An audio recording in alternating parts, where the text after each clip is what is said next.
Hey folks, welcome back to the channel. Happy Catty Crypto here. So wherever you are in the world, I hope you had a really nice weekend. I hope you went out, done a lot of stuff, got a lot of things done, enjoyed the weather wherever you are.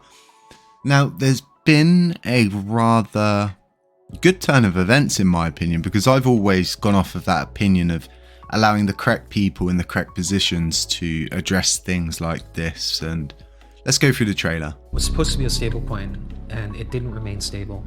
It must be a fraud, it must be a scam. When you're talking about life savings being on the line and it's people putting their money behind the thing that you're building. Like crypto is still sort of like the wild west. I think I developed like sort of an alter ego. Is that tough for you to watch when people play back some of the clips? Cringe? Yes. But the algorithmic stablecoin was starting to become industry standard. I bet big and I think I lost. What do you point to as kind of the easiest defense of it's not fraud? The home of Do Kwon's co-founder Daniel Shin was raided by Korean prosecutors. If it's called a stable coin and its point is to be stable, someone could look at UST and say, this product did nothing. Yeah. Fair or not fair? If you were going to do an investigation and go after the top guy, you circle around him and you slowly come in. Elizabeth Holmes, Theranos, saying that, the technology works when she knows it doesn't. Convicted of fraud. People might ask, looking at these facts, like, does that make you an Elizabeth Holmes?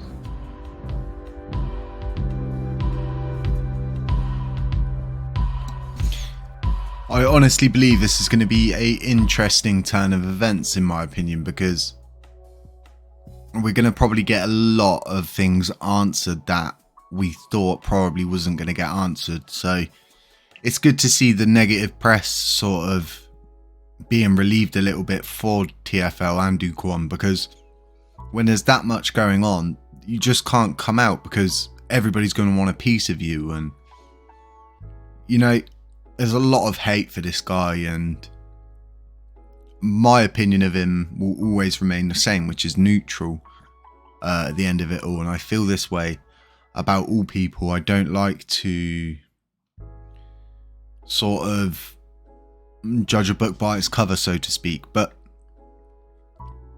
today, once again, we've had V-Shape Lunk, or Luna V-Shape, sorry, do another burn, and someone contacted him and wanted to buy some LUNAPunk's NFTs, so he sold them some and then he still burnt his portion. And it's really good to see people like this. It's trustworthy, and you know that these kind of people have only got the interest of the community at heart. So going over to the total supply quickly, and I just want you folks to know that it is going down, and we can keep brushing up on this if you want, but I don't like to be too repetitive with the content. And a lot of people say all you do is talk about is Lunk, and that's how it is at the moment for us. So we're so busy pushing this movement along that ultimately I just don't believe in any other projects right now, because I don't know enough about them. I don't know the people in charge, I don't know their motives. And yeah, this week's going to be really good for the HCC channel. There's going to be a lot going on, but we're going to be graced with the presence of Vegas Morph and EK826, which is Ed.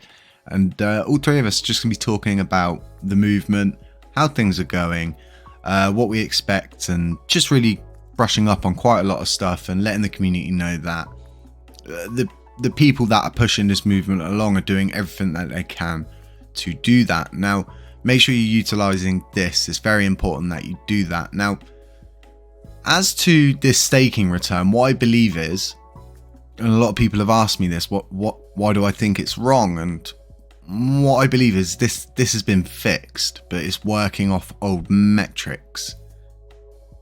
And it's just crazy. No one should pay any attention to this whatsoever. Now, we're going to talk about the community pool again. That's right, you heard it. It's Monday morning. A lot of people have been off this weekend. We're getting a lot into this video. And I just want to let you folks know that when the time comes, once the 1.2% burn tax is executed and we have that in play, it's in our best I mean, for the well-being of the blockchain to remove that burn tax on the community pool, because we're just burning our own treasury that can be used to benefit the chain by being able to pay for the further development of the blockchain, because Terra Rebels can't work for free forever and no one there's been paid for anything, and ultimately things need to be profitable, because who can spend their life doing something for free? I mean, you'd have to live in a garbage can. Where would you get internet from? Do you know what I mean? You probably couldn't even afford the garbage can to live in. It's not, a lot of people see it as money grabbing, and it's just not like that. It's life, like 100% life. And look what these people have done. I mean, yeah. So let's take a look at the active wallets on the chain. And from active wallets, from what I've read about them, they hold over a certain amount and they are doing stuff all the time. And as you can see, back before all of this happened, there was just some huge activity all the time. There was never a time when, you know, the activity was down. And as you can see, we've got new wallets joining the space daily. And I mean daily. As you can see, 8.20k wallets yesterday. And you can come on, you can use these, and these analytics seem to work pretty good now. And to see someone's working on Terra Station is really good, because it shows TFL are doing their part.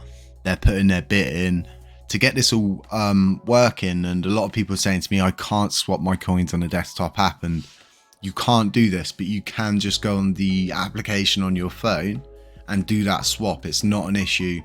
It just goes through straight away. Just pop your password in when prompted, obviously, and it's really quick. The fees are really cheap, and a lot of people are asking, will they be taxed on their rewards? And I think because once you withdraw your rewards, right, it's a transaction, isn't it? And the burn tax taxes all transactions on the blockchain. So I would think withdrawing your rewards, you would likely be taxed on them. So I'm going to speak to Vegas about it. We'll get it confirmed. And yeah, and as to coins and stuff like that, a lot of people are seeing all these coins popping up, and I've seen 2 new ones today pop up, and there's so many coins on the blockchain. It's actually really good, to be quite honest, because each one of them bring utility to the blockchain itself, help the blockchain thrive, survive, and do more than just LUNC. And a lot of people are asking if USTC is going to be part of that tax, and I think it is. I think someone confirmed that for us previously, but I'll get another confirmation on that from Ed, and I'll get him to break down exactly what the burn tax is. And obviously it taxes everything, but we'll get Ed to break it down exactly what is going to be part of that tax system. So have a really nice Monday wherever you are. Hope you got some valuable stuff in this video, and if you haven't subscribed here, consider subscribing. Help us gain reach and just help us grow, be part of the community, and get good updates, viable updates, updates that are regular, and someone that is here for you folks. So stay safe, it's not financial advice, beware of scammers, and we'll catch you in the next one. Shoo!